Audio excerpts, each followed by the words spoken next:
husay ng batang makabansa sa diwa ng matatag na adhika.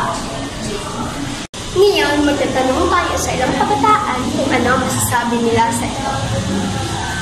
Masasabi mo sa ganun, talino at husay sa batang makabansa sa diwa ng matatag na adhika.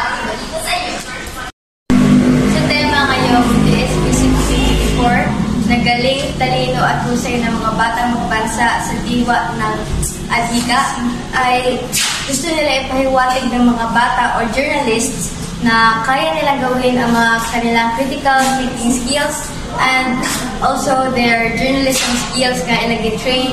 And this second round is to showcase their own talents karong DSP 64.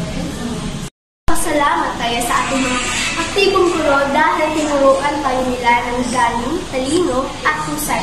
At sa muli, ako si Lorgina Hart Emanili mula sa Paralang Paraling Central Elementary School.